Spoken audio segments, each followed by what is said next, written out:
Hello, everyone. This is Cuzzo, and welcome to MMKK EMA. Well, today I think we're very lucky as we're hosting one of the biggest passive income projects, if not the biggest passive income project in all of BSC, at least. We all heard about elephant money. A lot of you are already invested in it, as I've been talking to some of you. There's a lot of people who wish they were invested in it, people like me. But today, we shall find out what's happening with elephant money, where it's going, and how we can get involved and feel confident in investing at this point because the project is over 2 years old and it has done a lot of amazing things. So, from Elephant Money, from the team, Banktellers here. Sir, if you could please introduce yourself, tell us who you are, what are your jobs and responsibilities with the project, and then we can dissect it, everything that's going on with Elephant Money. Please go ahead. Hey, thanks for having me, guys at MMK Cuzzo. Um, I am BT Bankteller. Yeah, please feel free to just call me BT. Uh, I also go by uh, Tony Perkins, and I've been in fintech for a very long time. Been a computer scientist for a very long time. So basically, coding since I was 10 and played chess, was a chess champion and all that. I'm from Philly. I'm from Philadelphia. Um, and uh, let's see, did the whole MIT thing, um, did the fintech consulting thing. Uh, then I started working for State Street and for a little bit, and then Fidelity. During my time at State Street, I actually got into Bitcoin in 2011. So, I met Roger Ver, Eric Voorhees at the first International Bitcoin Conference in summer 2011. So, I was mining Bitcoin when it was less than $1, built my own GPUs. Probably one of the biggest lessons learned in my life because, you know, if anything, just buy the coin, just buy and hodl the coin. And this was at a time when we didn't know what hodl was, right? It wasn't even a term. So, but yeah, mined 135 Bitcoin with miners that I paid $3,000 for when I probably could have bought a lot more Bitcoin for the same amount of money and just sat on it. So lesson learned. And then you know, my wife at the time, she wasn't, she didn't really like the Bitcoin miners. So, and they were making a lot of noise and heat in the living room. So I kind of set that down, and then I just kept my eye on Bitcoin and just went about my way. Uh, and I said, after I saw it kind of taken off, I said, if I ever get back in this crypto thing, I promise myself I won't quit. And yeah, that was the main thing there is, don't quit. Um, Went on to be CTO at Fidelity. That's how they got me back into fintech. Uh, they needed some work done with a document management system for like all the important documents for like a Fidelity customer. So I did that for a bit, and then I transitioned to personal investing and helped teams build customer facing projects for like 401k and for trading and things like that. Um, and actually at State Street, I did I built a pretty big foreign exchange trading system we're still running today, FX Connect. So that's an institutional trading system, probably the largest in the world. So that's kind of where I got my nickname BT. Gotcha. Uh, Gotcha. Man, it's It's a lot there. Obviously, you've been in crypto for a while. Like I said, the project, its market cap, the sentiment of holders speak for itself. So, we won't go too much into it. But last time I checked, your TVL is probably over 40 mil. I'm probably being conservative, so you could just definitely, feel free to dish out those numbers to us. But at this time, like you said, there's a lot of us.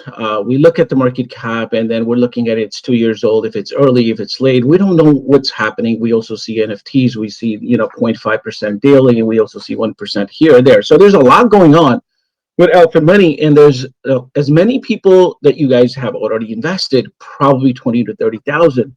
But there are a lot of them in here, especially that are not involved. So if you don't mind giving kind of like description of the project that would make people understand other than just saying it's a passive income project, but what makes it different? Because obviously you guys are different. You guys are successful where others haven't been.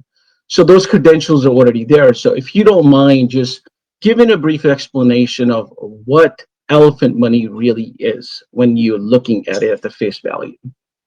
Yeah, I haven't even gotten to haven't even gotten there.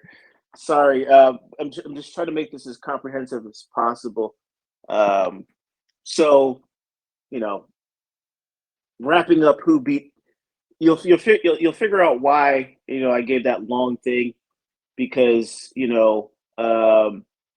elephants really two things, but like uh, started doing DeFi 6 years ago after I was enamored by a couple of projects on ETH. This is actually my third project. So I started something called Party on Ethereum, and then I did Bankroll on Tron. And Bankroll on Tron is where things kind of crystallized. But I've basically been building this community. So everyone you see that's invested now in Elephant Money, uh, the core of that community has been with me for the past 6+ years. So, and the mission has been cash flow for all. So basically, when I saw Ethereum, I was like, this is the and understand and being a long time OG Bitcoiner. My approach to Ethereum and being in fintech for as long as I have been, my approach to Ethereum was I'm treating Ethereum like I can build something as robust as Bitcoin, but it's going to be a financial cooperative. So this isn't a passive income project. It's a community bank. If you're going to describe it in 2 words, it's a community bank, but or a financial cooperative. That's what the goal has always been. And so when I saw Ethereum and really understood it, I was like, I'm going to build a financial engine that focuses uh, financial attention and cooperation to solve the problem of cash flow for all. And I started building tons of experiments, um, and basically working with core building blocks, inventing core building blocks, um, and yeah, and the rest is, well, modern history, I guess. But but we're still working on it. But I think we've pretty much cracked the code. And what you have here with Elephant Money is you basically have a two-sided marketplace. You have a store of value with the Elephant token, which was modeled after a RFI token, a Reflect token, has a 10% tax. RFI tokens are special. The reason why RFI tokens are special is because they provide value capture, and you need value capture to create store of value. It is much more powerful than Bitcoin.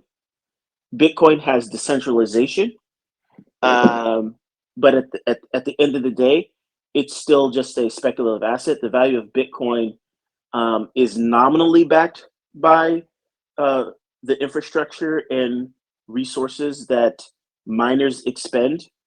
So that gives it like a book value for Bitcoin, right? If you look at the hashing power for Bitcoin, that's the book value, right? With their spending on that hash power. But then after that, it's all speculative, and markets can crash if it's just speculative. It doesn't matter how much sunk costs you put into the network. If people don't value the network, it won't hold the price. And we've seen that with Bitcoin time and time again. The other problem with Bitcoin is now it's beholden to TradFi infrastructure, and it's and because it was because it basically established this market. It also has the problem of centralized exchanges, which means that its price is tied to distributed order books around the world, right? And right now we also have an issue where there's low liquidity around the world. Like there's not enough Bitcoin on exchanges, right? And also so the order books are thin, and also lastly, the problem with Bitcoin is there's a ton of paper Bitcoin out there because of all of the leverage products and futures products. So Bitcoin is going to be saddled similar to gold, um, but in the short term, you will see Bitcoin potentially surpass gold in terms of market cap, because of the activities that are going on with the institutional firms, the large money managers, Fidelity, BlackRock, and the banks. They're going to get their seat at the table. You're going to see Bitcoin and the market rise. I would say easily, 10 trillion market, in the next uh, 5 to 10 years. But after that, it'll kind of peter out. So we'll all make money, but that's just to give you the landscape for what Bitcoin is. Now with Elephant, it's different, and we've made a lot of choices. Sticking with just talking about the token, we've made a lot of choices so that everything we do beyond the token allows us to basically produce the price chart that you've seen, which is basically up and to the right. There's never really a bad time to get into Elephant because the price is governed by the constant product formula. And what that is basically any Uniswap V2 liquidity pool is governed by the constant product formula. When you add liquidity, you take two sets of tokens, you say these are equal. So X times Y equals K. That K is maintained. So as tokens come in and out, that K is always maintained. So that's how you can derive a price. And what we do at Elephant is we're constantly building liquidity while we're actually pumping the counterparty token in, which is basically we're pumping BNB in, or we're pumping BUSD in.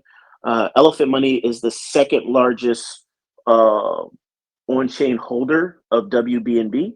Will probably be the largest holder before the end of the year. So we have around 85K right now of BNB, and we are also the largest holder of BUSD. We'll probably be diversifying our stablecoin backing. But just to round out what's going on with the Elephant token, so if you guys are familiar with SafeMoon and other RFI tokens, it does the value capture with the taxes. It has built-in liquidity building. And then we have an ecosystem of contracts around that, which not only build liquidity, but control the circulating supply. So core to the Elephant token itself, it was launched with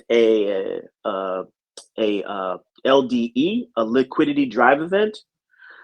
Um, it This liquidity drive event passes the Howey test. It was not. We didn't create a security when we did it. The number one reason why is because everyone who participated in the LDE uh, went in without the expectation of profit. Uh, 50% of the funds raised in the LDE, or sorry, 100% of the funds raised in the LDE back liquidity, and 50% of the tokens were sent to a graveyard. And that's important because that graveyard is locked forever. And so what that means is that for every dollar that somebody put into the LDE, the tokens that they received were worth half as much at the start of the project. So basically, everyone there, all of the founders there at the beginning of the genesis of Elephant uh, did so, basically sacrificing their funds to establish a floor that can never be dumped. But they also went in knowing that they were going to start out at a loss, at least monetarily.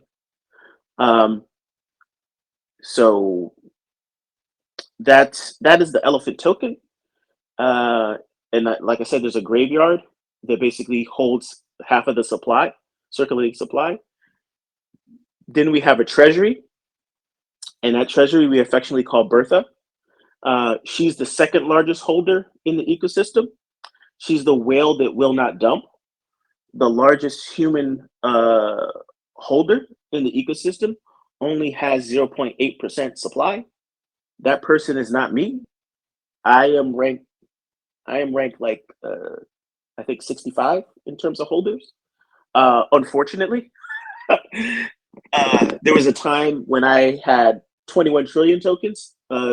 Shortly after the LDE, in like year one, when we were kind of in the flats in the chart, um, where there wasn't a lot of use case for the token, and I hadn't built all the things that I built since.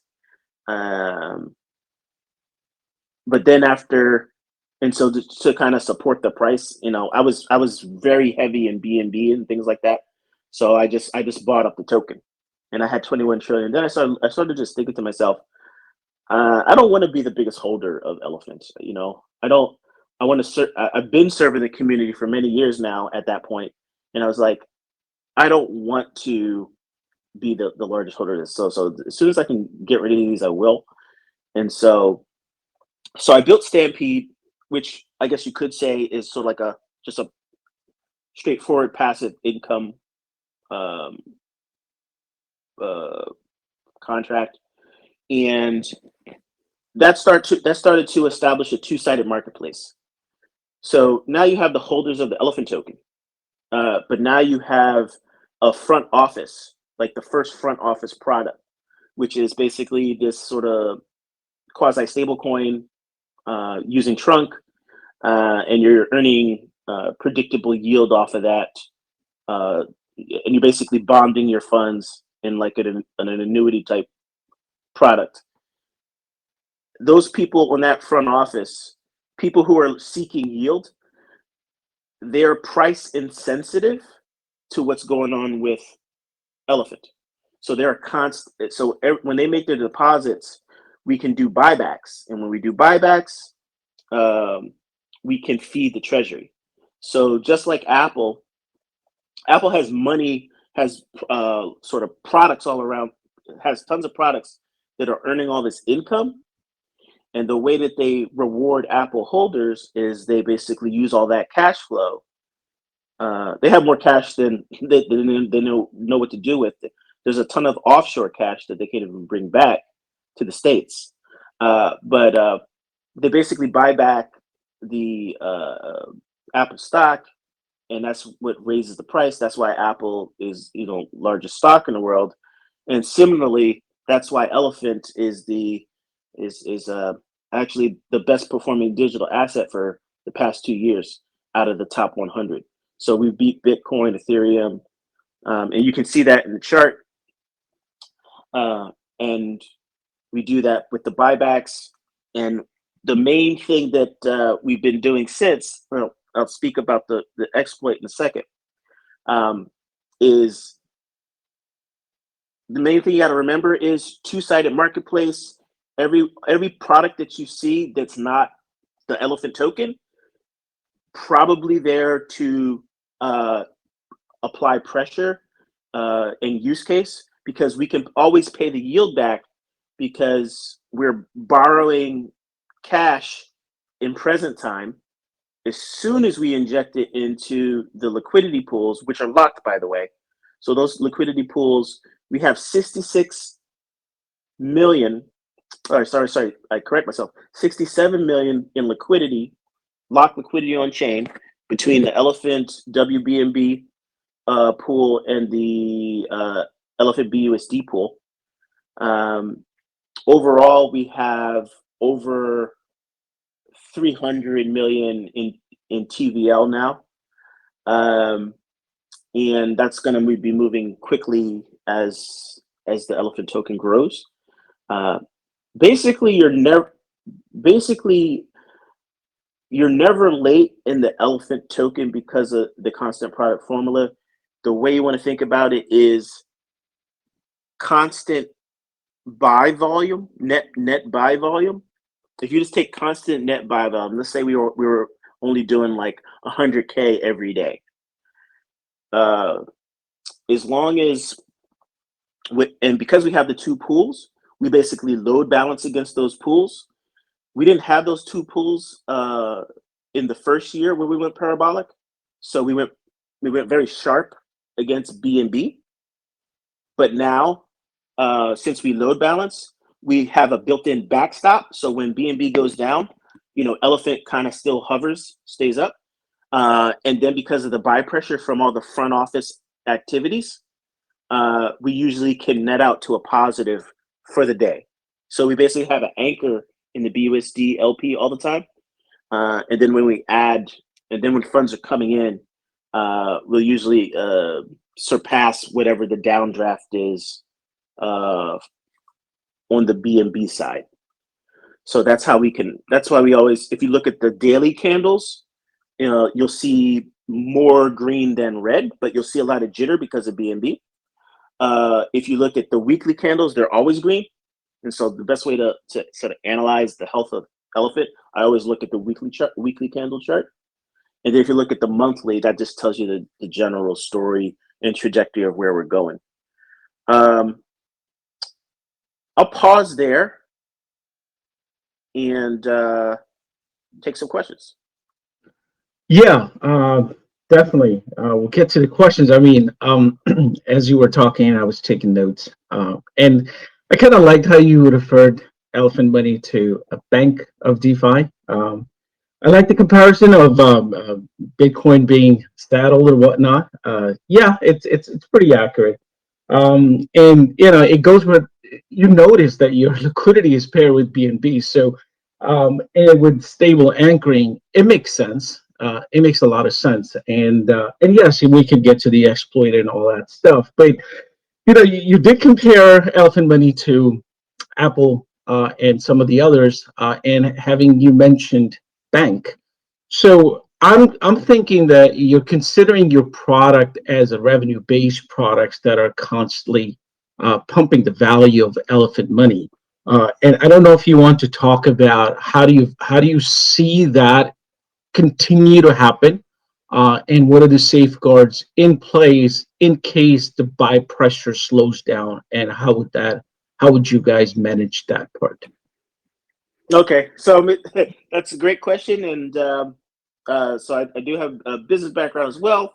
I'm a sort of avid learner of business. Tons of case studies. I would go through when I was working on my MS. Which State Street paid for. Thank you very much, State Street. But McDonald's comes to mind. McDonald's comes to mind for a couple of reasons, but the main thing you need to know is that McDonald's is one of the largest real estate companies in the world, and we'll talk about that with the NFTs. But also, just in terms of what most people perceive as their core business is real estate. But in terms of what the franchisees present to the customer, they're selling hamburgers, right? So what does Elephant Money sell? We sell yield. Um, the demand for yield is not going away. If you can sell, sell high risk adjusted I yield, you'll make a lot of money. So we sell yield and design of our products. So we'll stick with futures. We'll talk about futures. So futures is a stable coin version of Stampede, or Stampede is as well, but Trunk is depegged because of the exploit and everything. But so I said, well, I've been working on those sort of passive income and BT, projects. Yep. BT, I'm so sorry to interrupt you. I think we're having a bit of a connection problem on your end. It's a little bit choppy. I don't know if anybody else is noticing that. Yeah, I noticed it as well. I thought it was me. Okay, let's try it again and see if it happens, and then maybe you want to rejoin. So let's continue. I'll let you know. Let me see, because I'm getting a little static in my headphones. 1 second. 1 second. Yeah, not a problem. Not a problem. I like I like how you put it. Selling yield as a product. I don't think many people pay attention to yield that way. Uh, People in the real world do understand the securities, do understand the certificates of deposits that are earning yield, and those are the products that our bank are selling. So, um, yeah, obviously there's a big brain involved. So let's see if BT's back. Can you hear me now? Yes, loud and clear. Okay, as long as I'm not getting any echo, I'm just going to use speakerphone. We're Okay, good. let me do one more thing if I can. Let me just try that so we don't get these dings. Okay, so that should be working. Right, so BUSD in, BUSD out, 0.5% a day.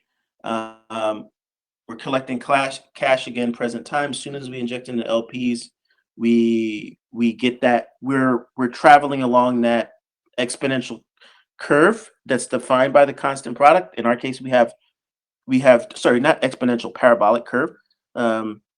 But we have two curves that we're traveling along at right now. In the first, in year one, we only had one because we hadn't built up the BUSD pool. Now we have two mature pools. They're almost the same size. And so we're constantly load balancing against those. But for every dollar that we get in, net positive dollar we get in, we're just going to travel along that curve. And then we're also building liquidity, sort of maintaining that curve, sometimes deepening, sort of stretching that curve out, pushing it over and to the right. But we're always traveling up it. Nothing in the world can stop us from basically going parabolic, right? If we take in enough cash, we will be somewhere along that the sort of hockey stick part of that curve. And for us to do, for example, 100x, we have to take in about 60 million more of just straight positive buy volume. And will we be able to achieve that goal? We launched NFTs. We raised $2 million. Before even injecting it into the LPs, we raised $2 million in less than 30 days. So we sold out round one, selling 10,000 NFTs priced at 1 BNB. Now those same NFTs are priced at 2 BNB. We'll be releasing on Marketplace later today for resale. Bertha will be getting 30% on the resale. The pricing is 10% less than the current market price. Market price doubles every round. So this round it's 2 BNB, next round will be 4 BNB.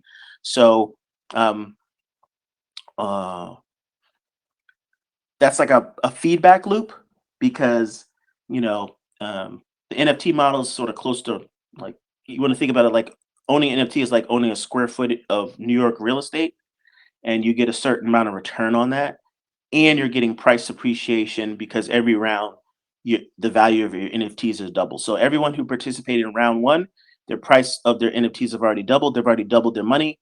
When I release the marketplace today, that marketplace becomes liquid. Um, people can't price their NFTs because we're a financial cooperative. So even with different rarities and things like that, we have different colors, whatever. The black cards get you into elephant events for free. We'll be throwing, a year from now, we'll be throwing concerts with major artists and things like that. We'll be using a portion, uh, a small, very small fraction, to basically throw, elephant conference, festivals, things like that, to make those black cards those black NFTs valuable, and you can use those for general admission. So the NFT product has been very successful. The cool thing about the NFT product, in short, is that it's not dependent on stable coins, and it does what it needs to do in terms of basically selling hamburgers on the front end. So basically, McDonald's is not going to go out of business because hamburgers are delicious, right? And because hamburgers are delicious, um, think of the burgers as literally the dollars that you're collecting. Because hamburgers are delicious, franchisees will purchase the real estate, the NFTs, from McDonald's, and set up shop to sell hamburgers locally in their market, in their regional market. So so the NFTs work just like McDonald's, um, and I think the demand is self-reinforcing. And then we have futures, which is which you can do a 4 to 5x depending on how you manage your sort of annuity that you're building. So it's sort of like a self-directed annuity, cash-based annuity, and those are the two main front end products. And then Stampede, backed by Trunk, is like the third, and that's kind of hamstring because of the exploit. But we have basically two front end products running on all cylinders. When Stampede gets into the mix, and like so, that happens when the treasury has to be like a order of magnitude and change bigger, 10x bigger than the circulating supply of Trunk token to be able to support the Trunk token and keep it at peg. We've proven that we can keep it at peg. It had very low volatility and stayed around $1 until the exploit. And so what we can do there is we have governance contracts now which protect the treasury. So the treasury before was connected to some front end activities, mint redeem activities, just like Luna and other stable coins to come before it. After our flash loan exploit, I changed the architecture of how that worked. So now we have governance contracts, which basically have a budget. That budget is defined by a annual APR that gets paid out in real time. So basically, if the governance contract is executed, it can request, up to 24 hours worth of funds from the treasury, and get those funds, but no more than 24 hours worth. And those governance contracts are executed by the community. So there's like sweep functions all over the protocol that people can execute, and it'll kick off the governance contracts to do various sort of housekeeping activities to move money around, primarily in and out of the treasury, to service yield, or to support liquidity pools, or to buy back elephant tokens from secondary treasuries, which hold BNB and BUSD and whatever else we're collecting. So I'll pause right there. Yeah. So, you know, this whole analogy with the burgers and McDonald's, it's totally hitting home with me. And now I am starting to get why this project is so popular. I am sure you guys have a large amount of holders from Web2. So I guess I'll make one comment, and if you could kind of walk me through it, and then we'll open up to questions, and we'll just handle it that way. There's so many projects that have come and gone when it came to passive income. Okay, and almost all of them have failed, right? And you guys are continued success. So when people from the outside looking in, they're looking at the market cap, they're looking at this chart that is just continue to grow, grow, grow, and you don't know where to find an entry. You don't know if it's early or late. Yes, you did go over briefly why it's not late.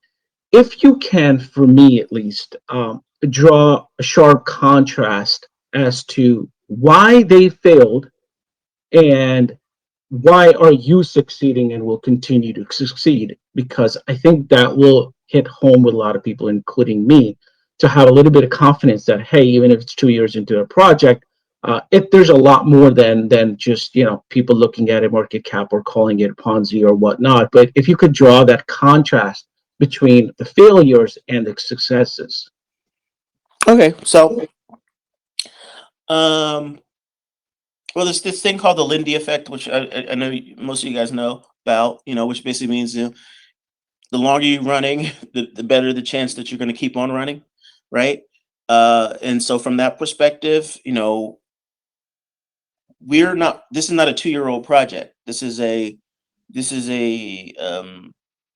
6+ year mission, and we finally have our vehicle that we can keep growing and expanding.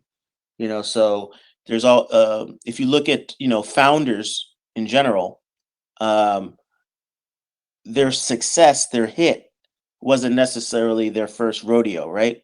So in my case, frankly, I've just been in the business of fintech for my whole career, right? And basically building software, as a passion of mine for since I was a kid. So for me, I'm just doing what I'm doing. So I guess the first thing that makes Elephant different, and that comes down to the core team, is that, I mean, I've written every single smart contract.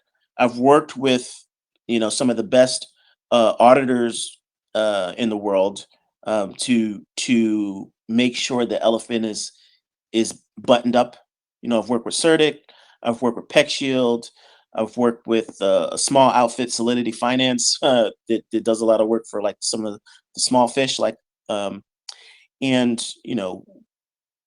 we've scrubbed and gone over these contracts many times. A lot of the core contracts that are running.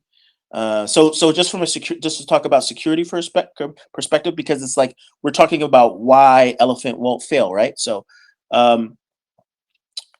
first of all, at the base layer, which is I would consider the token layer, the contracts are fully immutable. Elephant has a whitelist, so when certain governance contracts come online, they have to be whitelisted. But that just controls the 10% tax. So the only thing that can change with the Elephant token is a 10% tax. That's locked down. The liquidity is locked down with PCS. So the liquidity pool tokens are owned by the trunk token and the Elephant token. So that's at that base layer. Everything's immutable. And so if you look at even the exploit, the Elephant token didn't fail. The trunk token didn't fail. It was just this mint redeem contract that failed.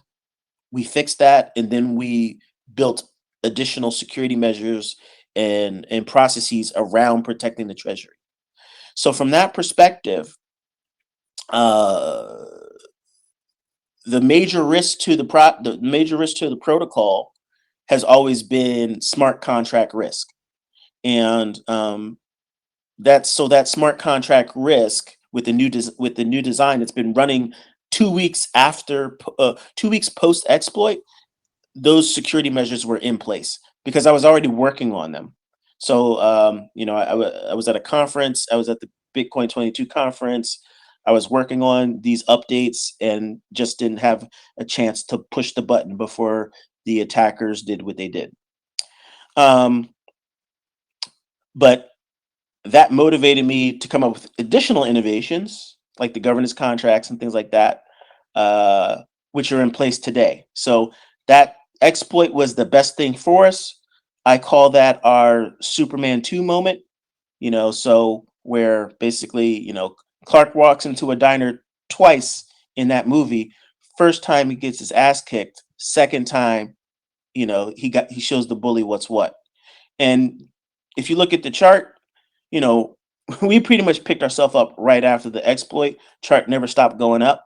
But right now, here we are, a little bit more than a year later, we're really showing the bully what's what, right? We're showing the industry what's what.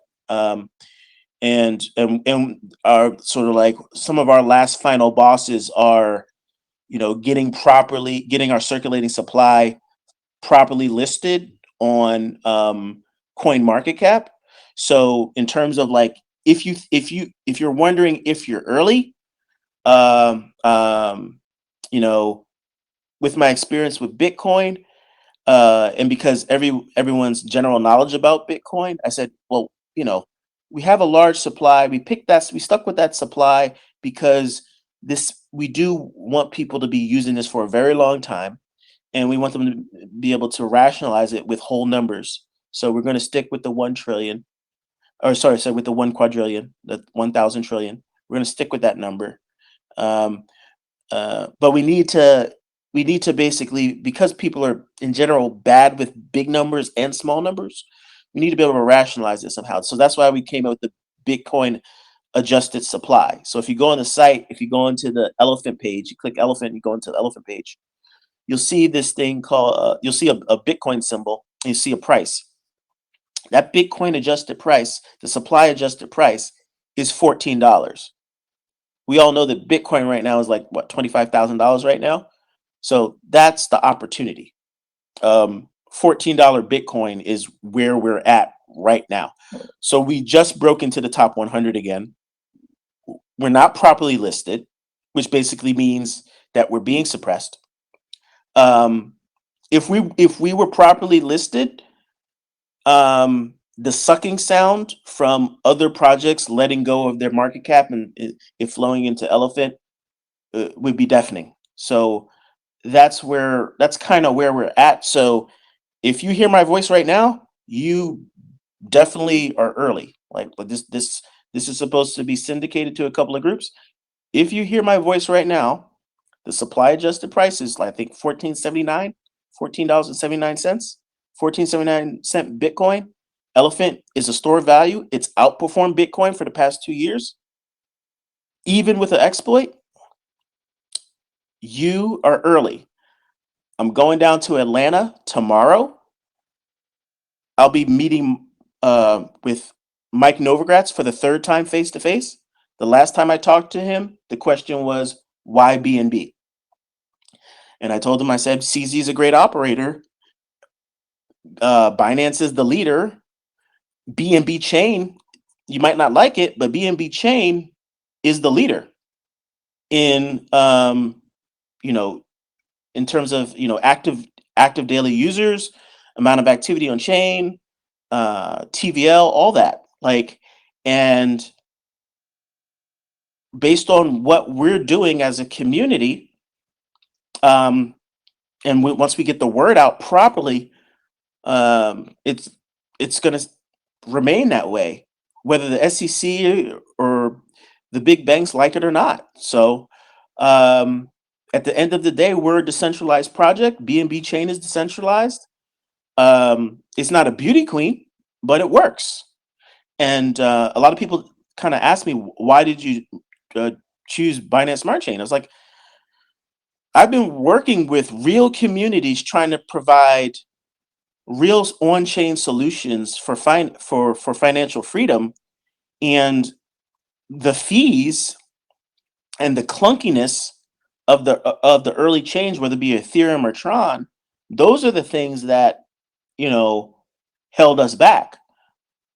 Binance, once they delivered their once they delivered BSC, it was, I was like, we're done. We're done here. Like this works. We're done. A lot of people ask, why aren't you, are you going to do multi-chain or whatever? I'm like, if you understand finance, then you understand that, you know, fragmenting your liquidity across multiple chains, th- that's not necessary. It's easier to that's detrimental to how even the constant product works, right?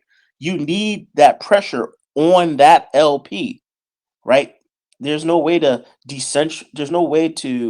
shard or decentralize that LP. You need to have concentrated liquidity to be able to move price.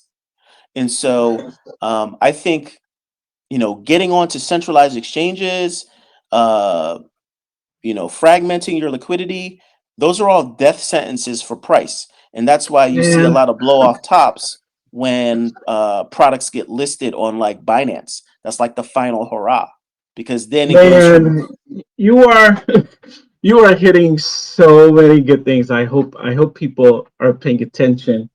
When you're talking about a fragmented and dilution of your holders going to different chains, man. How many projects that do that and kind of do that it's a mistake. Yes, I totally agree with you.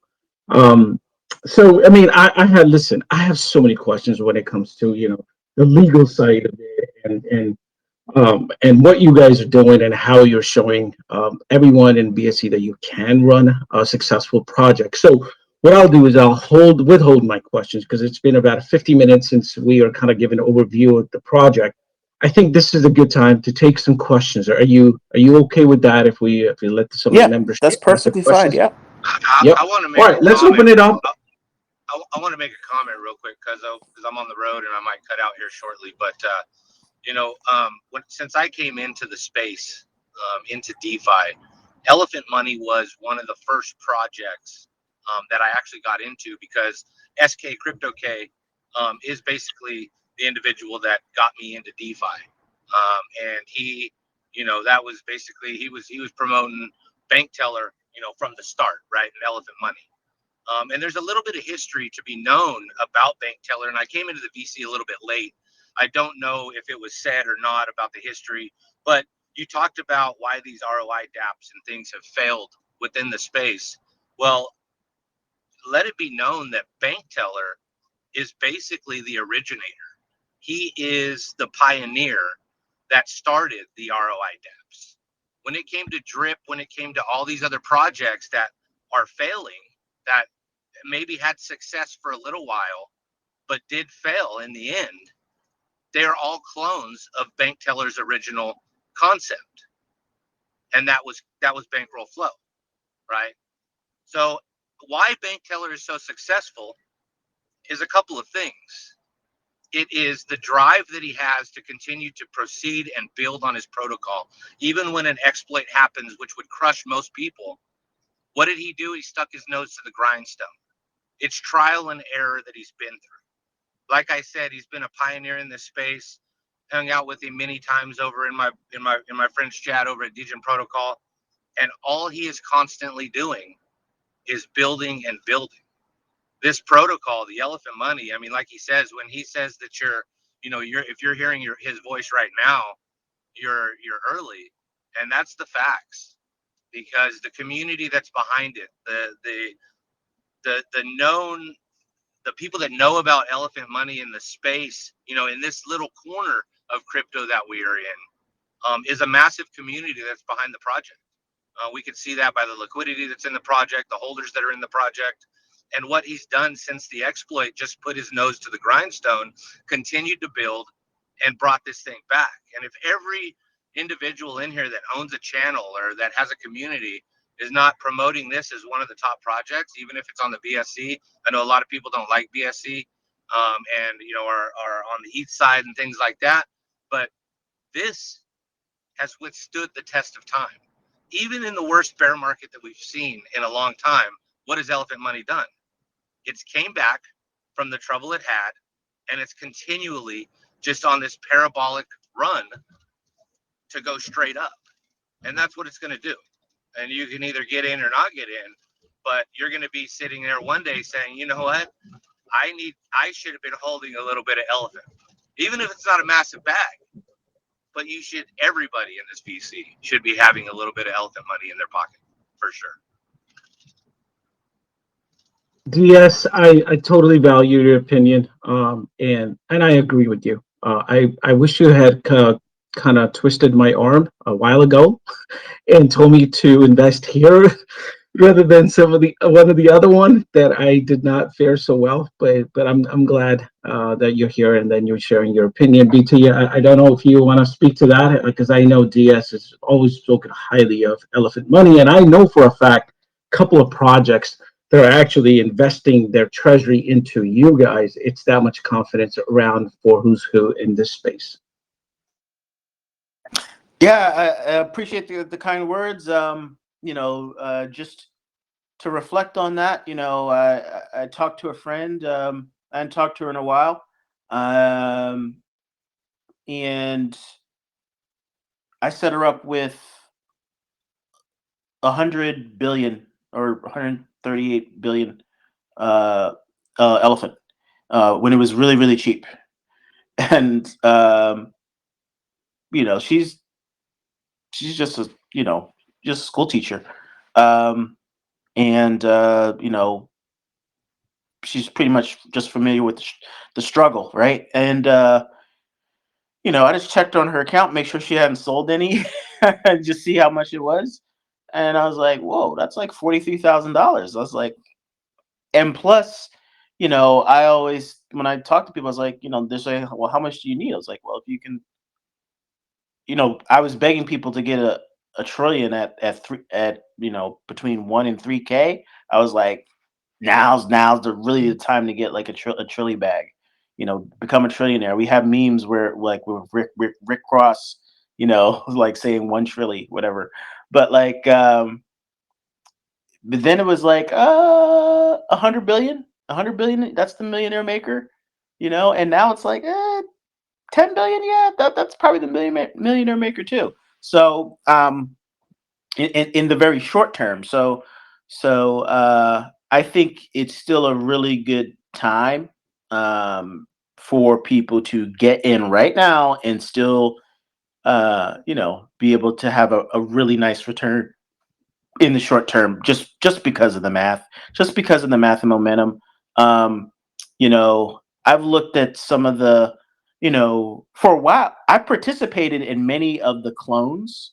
I've given, I've had meetings with the founders of those projects and stuff, to kind of give advice and stuff, because cash flow for all doesn't mean elephant and nothing else, right?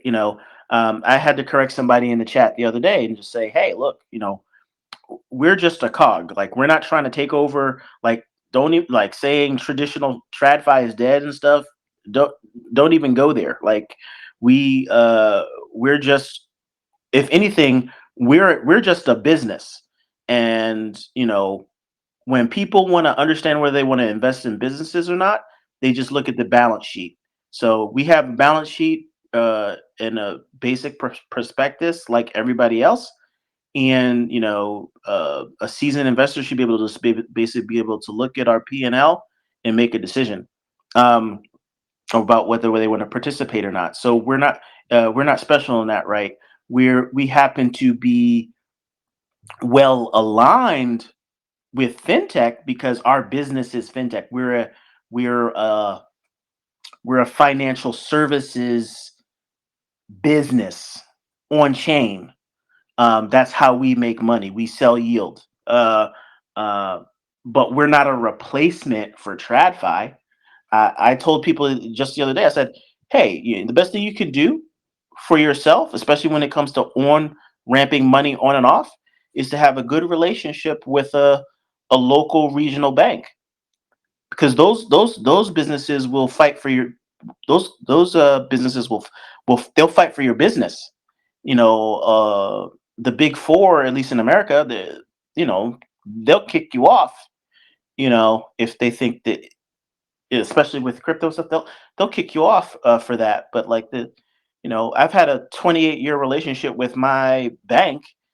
uh, They've seen every single bit of cash that's come in and out of my account.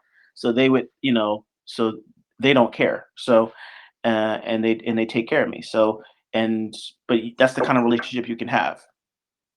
Yeah, thank you. Appreciate that. Next question, guys. Anyone?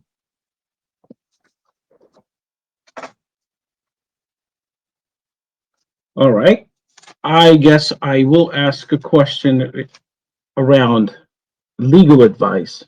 And you spoke briefly about SEC and whatnot.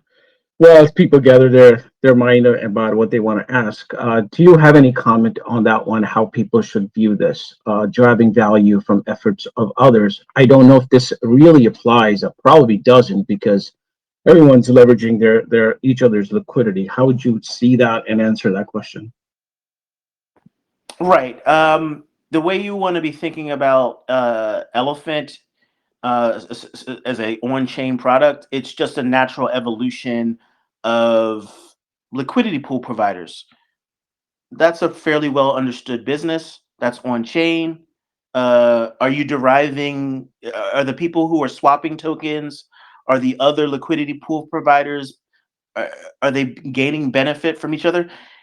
If you look at Uniswap V2, V3, that is also a financial cooperative. It's a financial cooperative. It's a co-op, and it's on chain, and there was no sale of securities involved. Similar to us, our inception was very much piggybacking on that original co-op model, and then we're an extension of that. So at the core of our product, same thing. There's a couple tokens. There's a couple liquidity pools. They were established without any private or public sale, right? We just established those pools, and then we start, and that's the product. That's the token. You can start swapping the token after the pools are established. So far, nothing different than Uniswap. And then after you do that, that establishes the context for what the overall offering is, and it's a commodity. So, and then um, think of it like growing corn. Okay, great. We have a cornfield now. Now people are bringing in trucks. Now people are building in, are bringing in harvesters. Now people are bringing in silos. Things. We're building infrastructure around this core commodity. Right now, people are selling it at the farmers market. Now people are, you know, preparing it, putting butter on it for you.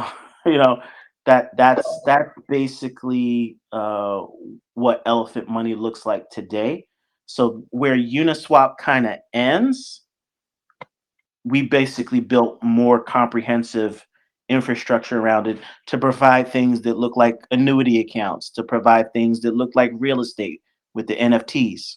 The NFTs are very early, by the way. Demand will increase.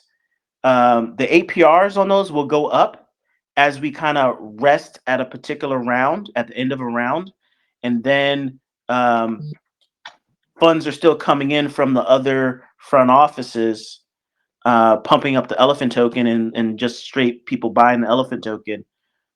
APR goes back up, demand for NFTs resumes, and plus now the same unit of NFTs is now it's pumping twice the amount of money into the treasury. So that's how that works. Well, Can when I you're say something, talking, Kuzo? yes, go ahead, Arn. Thanks. So yeah, listen, Bankteller, I love everything that you've said. I only discovered Elephant Money a week or so ago, thanks to Crypto Ken. I think you guys are a monster. I love it. I aped when he told me to, around 200, and I'm pulling for you guys. I think we've had a couple projects that have come through here that are on BSC that have done well. You guys have done exceedingly well. So hats off to you. I think it's great. And I love your analogies, by the way, especially the McDonald's one. Uh, great job with everything. Thank you. Thank you. Thanks, Arn. When you were talking about NFTs, it's like you're speaking my language. Now, as I understood it, and maybe I was wrong, that these were not limited, these were unlimited. Am I wrong, or we're discussing series here that, series 1, 2, 3, and so forth? So if you could just shed the light on NFTs, because I feel like that's probably the first entry for a lot of people that going in now, because I did see 1% of some fund. I did not completely understand it, but was 1% of something was going towards all the NFT holders, and they do have to stake it, of course. So if you could please speak about that, and if you're still able to mint, and you did say it's about 2 BNB, but are they limited or are they unlimited? Unlimited. So the supply is not capped. So every 10,000 mints, the price to mint doubles. And then we're releasing a marketplace. I'll probably do that after I get my hair cut for Atlanta. But there's a marketplace that's going to be released now, where you can list your NFT and sell it for 10% below the mint price. You can't price your NFT that you're selling, but you can hold on to your NFT and wait for rounds to increase. So everyone who paid 1 BNB, if they do want to resell in say round 3, they'll be selling it at 4 BNB minus fees. But yeah, you can mint at any time. Right now it's 2 BNB, and the APR is 22%, and that's calculated based on where the actual real yield is coming from. Is the second largest holder of Elephant, Bertha, the Treasury. She's the one that pays out yield, whether it be for Trunk, or in all the products built around Trunk, whether it be for futures, which is the product built around BUSD, or whether it be or I shouldn't say built around BUSD, basically the cash, the cash version of the annuity that doesn't depend on a stable coin, because we can actually swap out BUSD for, like, say, USDC if we want, without changing anything, without skipping a beat. All of those front office products, that yield, it basically starts with, like, taking some Elephant. In the case of the NFTs, that Elephant is shuttled directly over to the staking contract. But in most other ones, it's that Elephant is sold, transformed, and then sent where it needs to go. But getting back to the NFTs, it's 1%. There's these governance contracts, and for the NFTs, they're funded with 1% of the treasury. So at any given time, you take 1% of the treasury, divide that by 365. That's the 24-hour yield that governance contract can request for in real time. It'll send that over to the staking contract for the NFTs, and then based on whatever your share of the supply staked is, you'll receive that much yield paid out in Elephant. So the NFTs are kind of like a first.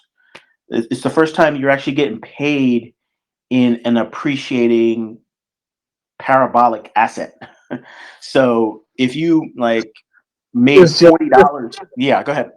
I was just going to say that, since it's getting paid in Elephant, and with that rising value, yeah, it's like you're hitting those two things that you would want in your passive income portfolio.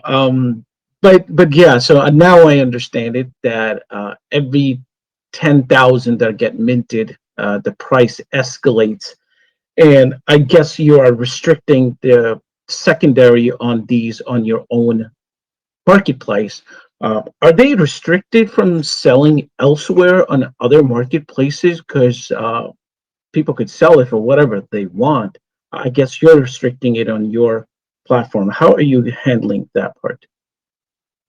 So it's your property at the end of the day. You can transfer, trade that property however you see fit. So there's no restrictions there. Uh, OpenSea, I had a long conversation with OpenSea. Um, they well, they didn't ban us outright, but like, you can't trade on OpenSea. And now I know why, because they always had the plan of like not supporting BSC. So they gave me some bullshit reasons why we couldn't list, but at the end of the day, they didn't want to support BSC. So I think that they're shooting themselves in the foot, actually. Um, Totally are, especially after going after the creator fees and royalties and whatnot. I think they're going to prop up their own competition. But hey, guys, anybody that has a question, feel free to interrupt me anytime and ask that. We're just having a conversation with BT. But continue, BT. Continue telling us about everything. I mean, that's pretty much it on the NFTs. Um, like I said, that if you have a black NFT that allows you to get free admission to any events that we'll be having in the future, and we should be announcing. We'll be announcing events early in the new year.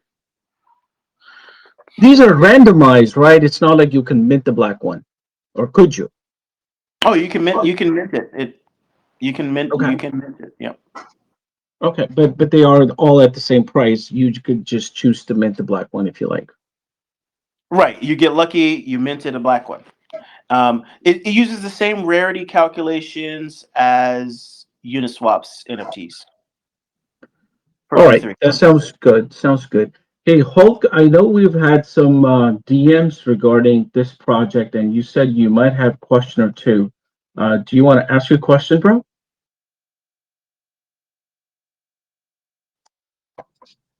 I see him typing, so maybe he cannot speak. Okay.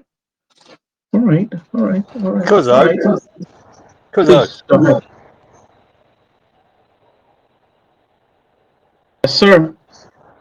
Cuzzo, you might want to get Bankteller to run through the futures and explain how powerful the futures contract is as well, because I Hey, think it's Jess. absolutely fantastic. Yeah, sure, absolutely. BT, go for it, man. We're here to learn from you. I don't think anybody here is going to give an advice on how to do anything, what's wrong, what's right. But we're all in awe. We admiring your success. So we're here to learn about how we can get involved with Elephant and all the things that are going in. So please do talk about your futures. Okay, sure, no problem. And by the way, like I I always take positive and negative feedback. A lot of the products that you see today were birthed out of negative feedback or what could be perceived as feedback, a negative feedback. I basically consider it, especially when I'm trying to build a service that works for people. Almost no feedback is negative, or I don't take it negatively, because you know there's a root reason, or there's a need that's not being met, because it's not about me. I'm not on chain. It's about the code that's on chain. So it's the code that needs to serve people, and um, doing it for so long, I don't take it personally. I write good code and bad code all the time. And you just have to take your time when releasing it, have good hygiene that way, so that the code that you do release is good, and that there's been multiple eyeballs on it before it goes out. Everything works out. But anyway, getting back to futures. um so futures is an evolution, I would say. Like, me personally, I'm gonna have one futures account, maybe two. I think future before I'm done with futures and Stampede, they will be migrated from like being locked to an account to being the account management we've done with NFTs, so that you can have so that a single address can manage or multiple futures accounts. But beyond that, um, futures is kind of like the end game for the original bankroll flow, cash flow engine, uh, all the clones you've seen of like flow or drip or whatever. The like futures is like the end stage for that. Um, I find it horribly clunky. I find it to not necessarily. It works. I mean, you can get a 4 to 5x out of it if you manage it properly. So it works. And since it's backed by the Elephant Treasury, at the end of the day, you know, she's using those Bertha's using those cash deposits, to do the buybacks and boost the price. So, as you can see with the NFTs, uh, you can basically bootstrap the treasury, or you can fund the treasury with any business. And futures is just one business on chain, but in any revenue generating business on chain, can be can the net profits can be used to bolster the treasury. And so I think for futures, you know it's the best version of that passive, cash flow engine. It has the right limiters in place. It has the right dials in place, um, to make sure that it's sustainable.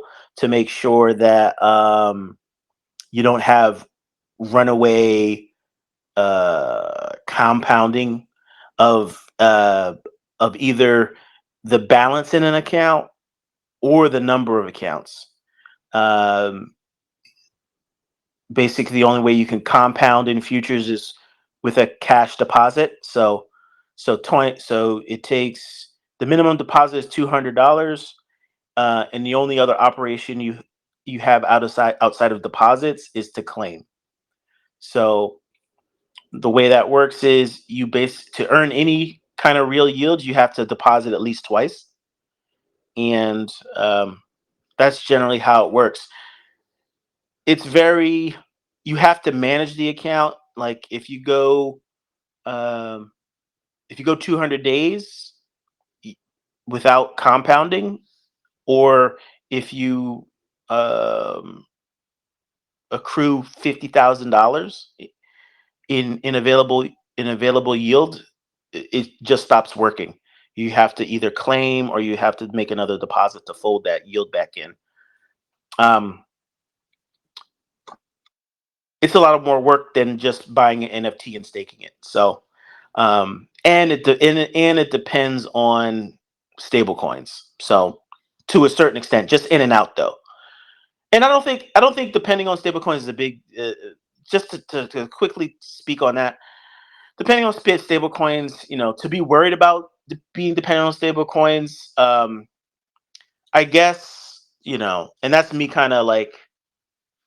Uh, I was just taken aback, with all the work that, I spoke to the Paxos team directly, and to see what they did to Binance, because BUSD was not, to give people some insight, BUSD was not Binance's product. BUSD was the brainchild of like a SVP there at Paxos. They came to Binance, and they license, the Binance name, and they release BUSD. But then, with just the littlest poke from regulators, they threw Binance under the bus, all to just release the same exact product. They only have one product, and then they release it. They release it under a different name. They license it to people, or they basically are a service provider, right? They're a service provider at the end of the day, and they to release that to PayPal, it kind of turned my stomach. So now I just have a bad taste in my mouth with stable coins.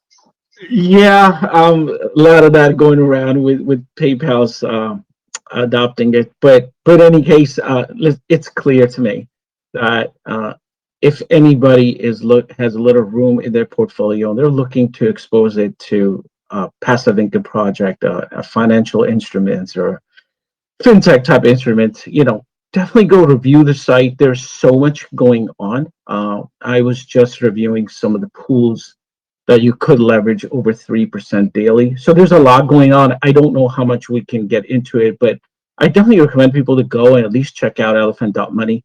Let's see what else is involved. But I want to put forth Hulk's question. He's a money manager of sort. Hopefully, I'm not blowing up his spot. I know he manages assets for others. So his question was, as the owner, what strategy would you advise, and how would you split between trunk and elephant? So yeah, I guess it's not a financial advice, but he is asking for, like, how would you recommend that it's invested in elephant? Okay. I personally am in the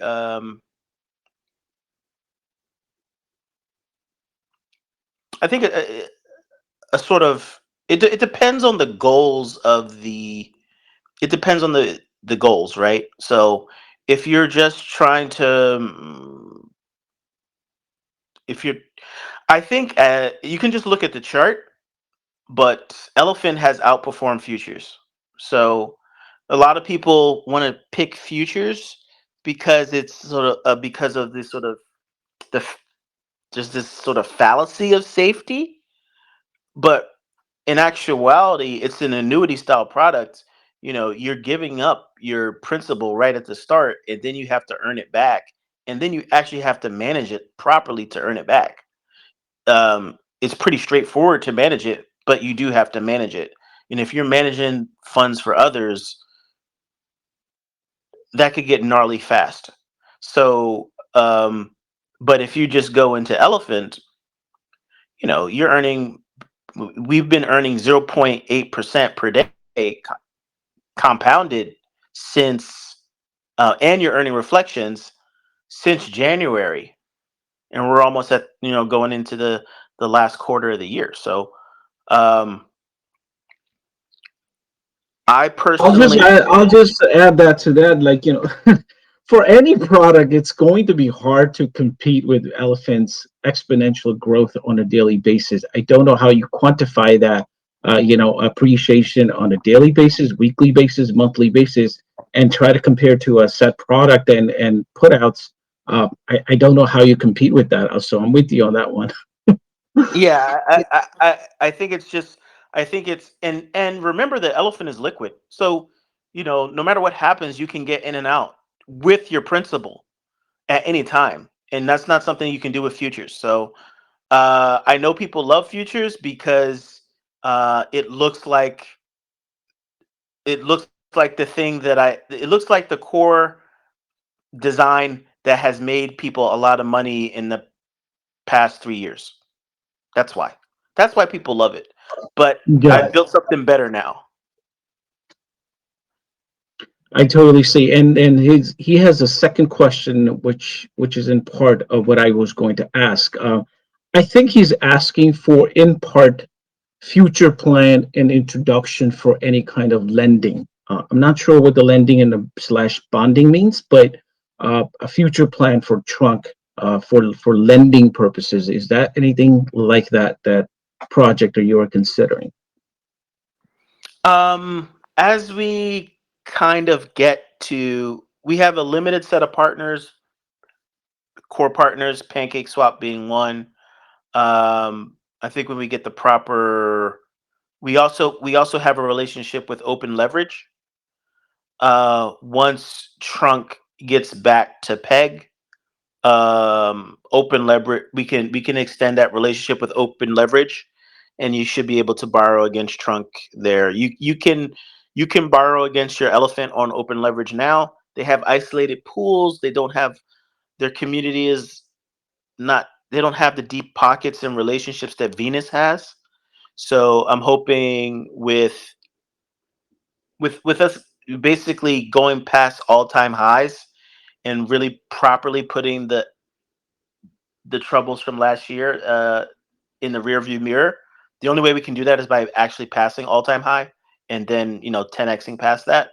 That's when the exploit is fully resolved. So we're still in the recovery phase. Because we're still in the recovery phase, I don't I understand that that is part of what is, you know, why the gatekeeping is being maintained. But once we 10x past that with no issues, because our attackers are still there.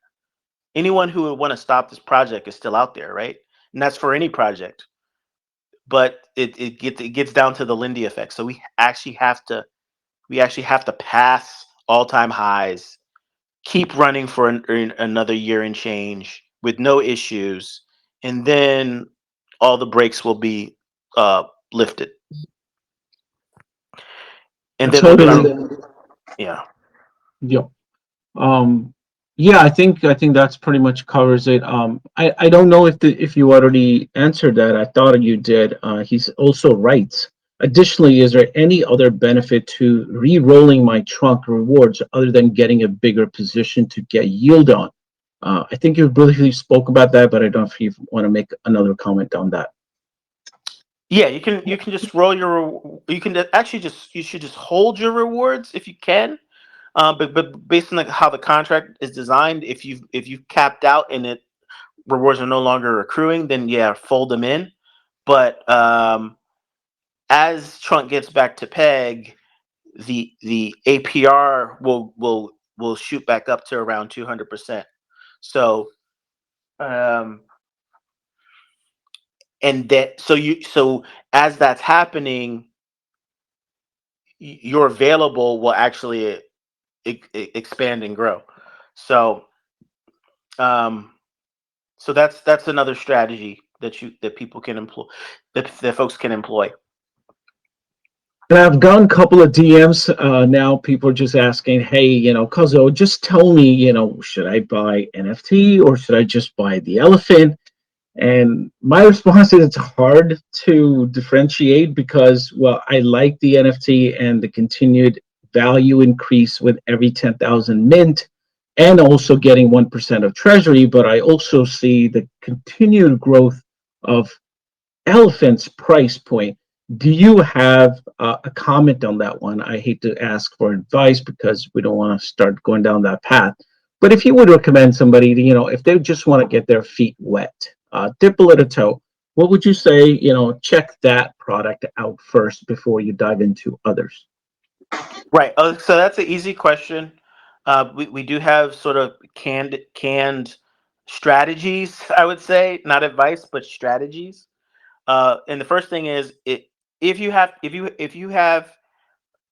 any questions about where you should be putting your own money, then you haven't done enough research. And if you haven't done enough research, then you don't have enough elephant. Does that make sense? So basically, start with the token. This is the lesson learned from the Bitcoin days. So the NFTs are like a Bitcoin miner, or you could have just bought a shit ton of Bitcoin. So the NFTs are powerful because they're underpriced now. You're basically buying miners, and if you do own a set of NFTs, it means that you'll never be priced out of acquiring elephant. You'll always be acquiring elephant on a daily basis in perpetuity. So that's what those things are there for. But obviously, in the short term, you could be doing 2x, 3x, 5x, 10x. These are not outlandish, things. Where we are right now uh, is where we were last year. We have deeper liquidity and we have two liquidity pools, but those liquidity pools still are squeezed to a point where we're already sort of baking in over 1% days. Those 1% days become 2% days, 3% days, 5% days, and that's based on constant volume. But of course, we don't have constant volume. We have a growing user base, and we'll have more notoriety and things like that. That's going to all drive volume. The place where you're going to win in the short term is the elephant token. So the idea is to go, never put in more than you can afford to lose. I hate saying that, but like you got to say it. Go into elephant. As you take profit, you can take profit into futures. You can take profit into NFTs, and I think that that's a good strategy overall. Well, very well said. Again, it depends on your expectations. Without giving a financial advice, as I said, there's a continued price escalation on NFTs, and if anybody is worried about elephant price, if ever declining, then you are getting those every day from the NFTs. But the exposure to both is probably ideal. But this is what something I might do is just a little bit of both and see how it goes. But yeah, I mean, it's hard to differentiate, but it's hard to argue with elephants escalation price every day appreciating, whatever the amount. That's just like that chart is crazy right now. It really is. And we're just looking at it every day. I mean, it's like, what is it, 300 mil market cap right now today? So but yeah, so there you have it as far as the strategies go. So does anyone else have a comment? Because if not, or question, I'm going to ask about this continued user base, as you put it. How are you getting it? I guess that's a clever way of asking. What is your marketing strategy? Like, I'm sure you guys are doing something a lot of projects just cannot get involved with. Do you have a huge presence on the YouTube or some YouTubers that are constantly pushing you guys? Like, where are you getting all these new users constantly? Oh, it's a simple strategy. This is our core tenet. So, we have a couple sayings. We have cash flow for all. Um, and we have another one called each one teach one. So, we have a mandate. You know, when you're joining Elephant, it's not like another project, or it's not like I'm adding a liquidity pool to Uniswap. No, that's not it at all. We have a clear mission. We want to serve people who are underserved, and those if you're just learning about Elephant and you're not in yet, great, you got in. But then your cousin isn't in, your sister isn't in, your niece isn't in. These are the people who are suffering now in this current condition that the world is in.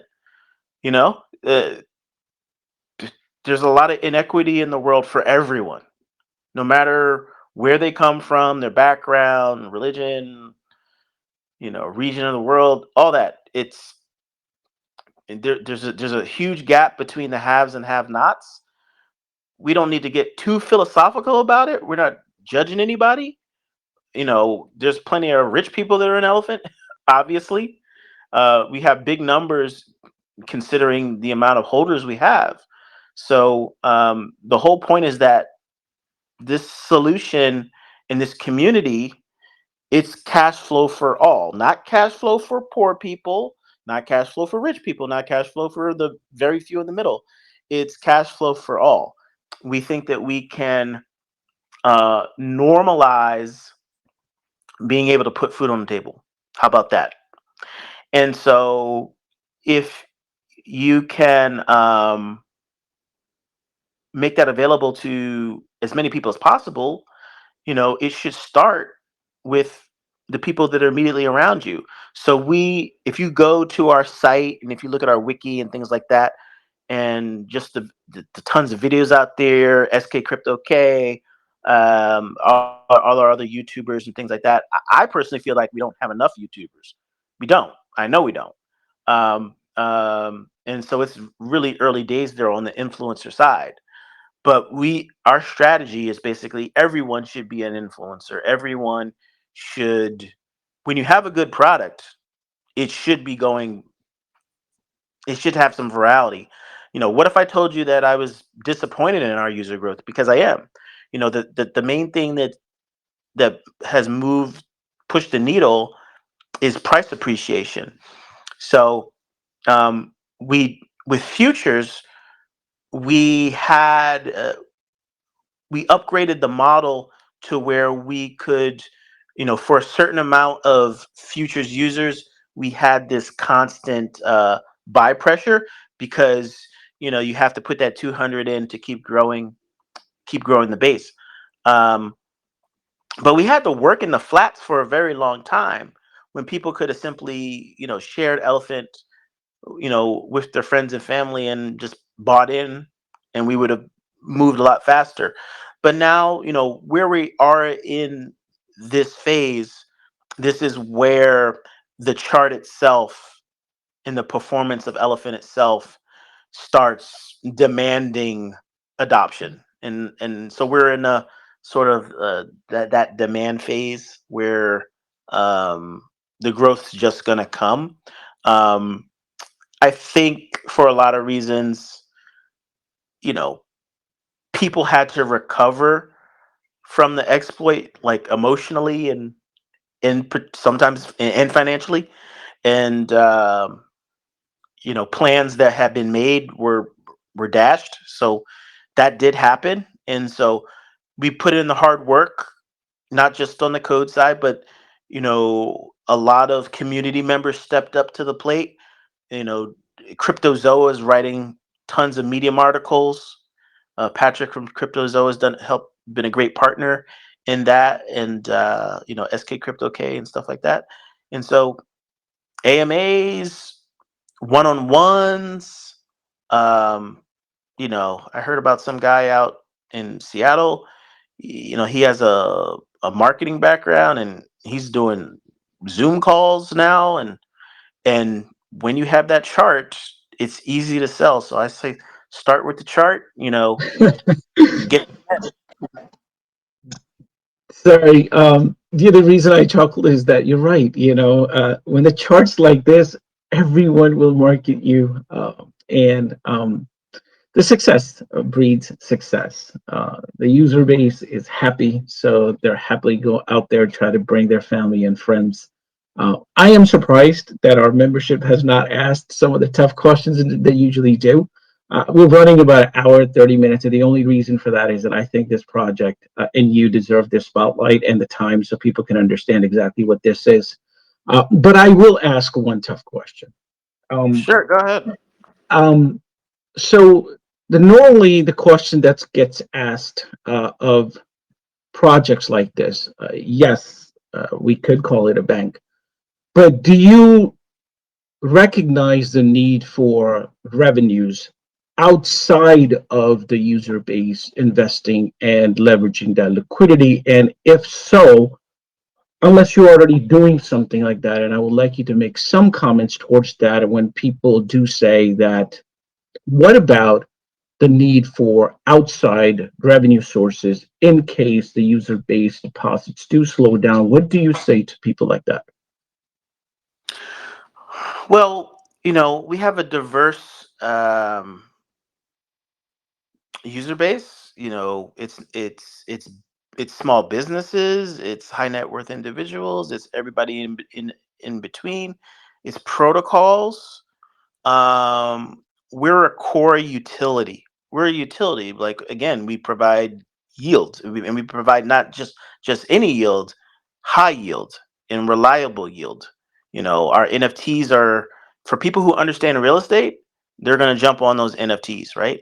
So um people just aren't going to stop buying hamburgers. Our business is hamburgers, this yield. Like that's our core business. People, hamburgers are delicious.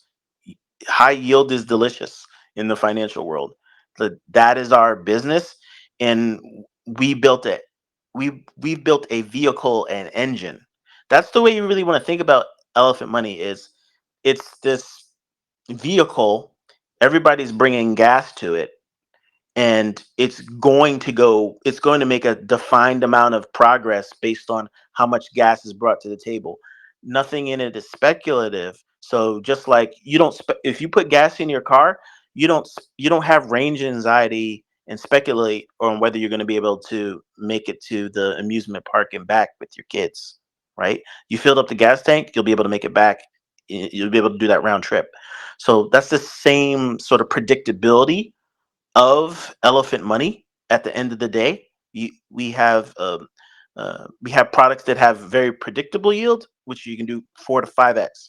We have products that are variable, like the NFTs, and you're still beating New York real estate. So my defense to that is uh, Apple has an amazing business. Amazon has an amazing business. You wouldn't go to Apple and say, well, just in case you can't sell iPhones, what else are you doing? I mean, well, we're doing everything that we think we should be doing outside of the iPhones, like the App Store and this and that service or whatever. We're always coming up with new things. But, the iPhone's been our core business for past 10 years. So in the 6 years that we've been operating as this core community across several blockchains, several protocols, yield, cash flow has always been our business. This is our business. Dare you, we do this business very well. Other people sell yield as well. We do it very well. And because of that, we are the best performing digital asset in the world. So we have one chart, like we have some flourish charts, but we have a flourish chart that basically maps Elephant against all the other marketplaces and big assets in the world. So like Apple, S&P 500, NASDAQ, Bitcoin, Ethereum. Um, I'm going to post that chart in the chat. And then Go yeah. for it. Go for it. Yeah, I'll ask the membership again if anybody has any questions. Tough questions, doesn't matter. Make a comment. BT welcomes that, as he said. But after you post the chart, I think I would ask that, and if you want to cover that in your closing statement, it's up to you. That what are some of the challenges that you foresee for Elephant, and if you've given a thought that this could be a roadblock, this could be a hurdle, whether it could be a challenges in crypto space, price of Bitcoin or not. But as you very well said, that your product, what you're marketing, what you're selling, what people are buying is the yield, and you found a way to mitigate the BNB decline and whatnot. And in your statement as well, if you want to cover some of the partnerships that you might be working on, I don't know if you're on a first name basis with CZ. You might be, because you're holding all that BNB. So if you can just comment on some of the challenges that Elephant Money could face, and anything that you're working on in future when it comes to partnerships or alliances with on a big name basis. And then if you would like to lead us with some closing remarks about Elephant Money. Oh, okay. Yeah, so that's easy. Our biggest challenge is just acceptance in the marketplace from our peers, and I suspect that that's still going to be a little bit difficult for a while. I'll put it into perspective. Binance is Binance is the largest thing in crypto, is the biggest business in crypto, and they don't control the ink. Even after owning CoinMarketCap, they still don't control ink. There's tons of FUD being pushed out by Binance. There's no good news about Binance, and it's because they don't control ink. They don't own any media properties in the space, right? So, they have no zero control over the narrative. We're we have the same problem on steroids. Not only are we on the market leader that's shunned by the whole industry because everybody's aiming for the king. And I hate to describe it that way. I don't perceive them as that way. I perceive them as I perceive the marketplace in general as everyone's supposed to be working together for the betterment of the people. But there are a lot of rich assholes out there, right? Bankman Fried, FTX. Need I say more? Like, so. That's the problem. That is the core problem. Else you know, we, we, we can solve world hunger if we just get properly listed. So, um, you know, that's the biggest challenge. We'll work our way through. We'll start with Binance. We'll see if we can get the coin market cap listing, circulating supply listed properly. Um, it could change. A lot of dominoes could fall in for the better very quickly, and that's our biggest challenge. Getting proper earned media, stuff like that. My way of circumventing all that is why I'm going down to Atlanta tomorrow.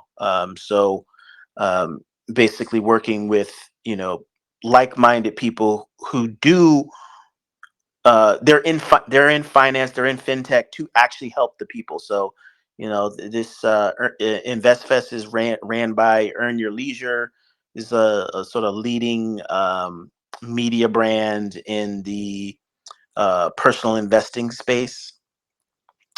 And so Mike Novogratz is going to be there, Kathy Wood is going to be there, Robert Smith is going to be there, Tyler Perry is going to be there, Steve Harvey is going to be there. He's like he's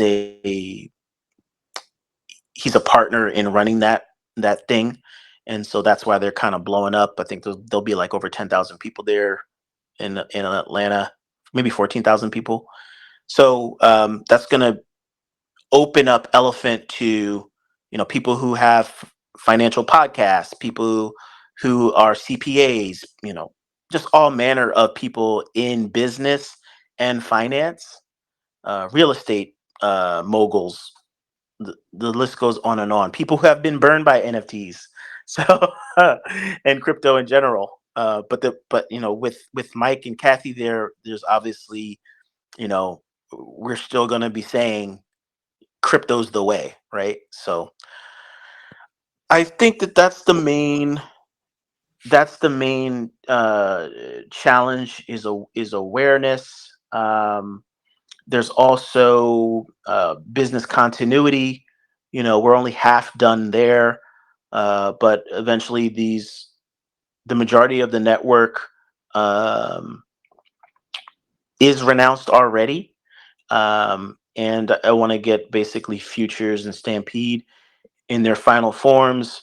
I think after this marketplace is released, I can pretty much renounce the NFTs right now, which is very exciting. Which is one of the reasons that where I'm so excited about NFTs, and I feel like we've already hit endgame. We have the NFTs, we have Bertha, we have the Elephant token. We're good. Man, yeah. Um, you know what? A couple of comments. Every time you talk about Apple, I kind of chuckle because I've invested in Apple a long time ago, and through all the splits and stuff. So not complaining, not even going to speak about that subject. But I do love your analogy. Regardless, the revenues from product that they have, whether it's hardware, software, cloud, either way. But there's a name you mentioned, Kathy Wood. I'm a big fan of Kathy Wood. I think she's probably one of the smartest financial minds on this planet. Elon, and Tesla would be nowhere without her. I think people don't give her enough credit. The fund that she runs is amazing. I am also invested in that. So if you do get a chance to talk to her, rub shoulders, make Yes, her an yes. investor or an advisor, I cannot even imagine, the growth that you will see, just a personal growth as well, because the things that she says, and it just blows your mind. So I'm a big fan of Kathy Wood. But yeah, man, listen, this is running almost 2 hours, and I thought it was You know what? worth I it. want to cut because real quick. Teller, Sure. there's a lot of people in this channel that can help with listings and things like that as well. Um, that have connections throughout the space, that I think that you could use to. Yes, you cut out, but you're absolutely right. There are people here that have helped others with correcting listing situations, information, or getting listed when nobody else could. So we could definitely, put out a word. But at the same time, BT, I will extend the invitation to become a member at MMKK. Please stay here, leverage our assets, leverage our knowledge and a membership, and keep us updated if you're okay with that. Diaz, you cut out. I'm not sure if you have a further comments on Yeah, that. no, sorry. My phone rang. Yeah, because you kind of finished off what I was going to say. There's a lot of good individuals in here that can help correct things that you need to help. Um, all the major players, a lot of the major players in the space, promoter wise and things like that, listing wise, that have good connections are in this channel. So, like Cuzzo said, man, hang around and take advantage of the opportunities that are in this channel. Sounds good, and yeah, I definitely will take you up on that because that's what we need. That's what we need. That's what we need most. Basically, get that CoinGecko, DeFi Llama, and CMC corrected. Yeah, I think there are some members here that they'll definitely shed some light on it, what the problem is and how could it be fixed and what they could do for that. So definitely appreciate you joining us and staying here.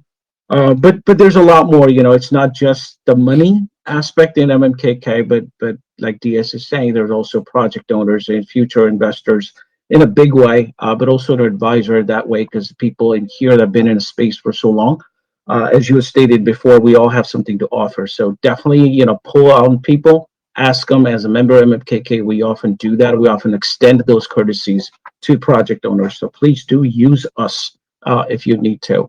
But other than that, I already asked you for a closing statement, but I'll ask the membership again. If anybody here has any direct question right now, they would like to get it on the record, please ask now. If not, we will end the recording soon. And then if BT has the time, he can hang around and kind of like improv some of the things that you guys don't want to be on recording. Either way, I'm okay with that. Does anybody have any question or comment at this point, guys? Yeah, I've got one. Go for it.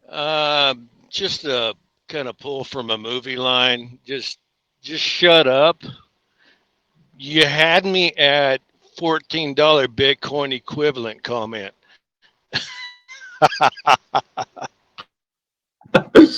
Nice. Nice, Ishan. Thanks.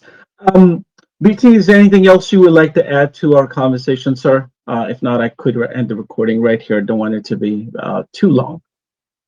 Yeah, it's probably a good time to end it. I can stick around for like 8 minutes. I got a marketing call at 1 o'clock. So yeah. Great. Again, this was featuring Elephant Money.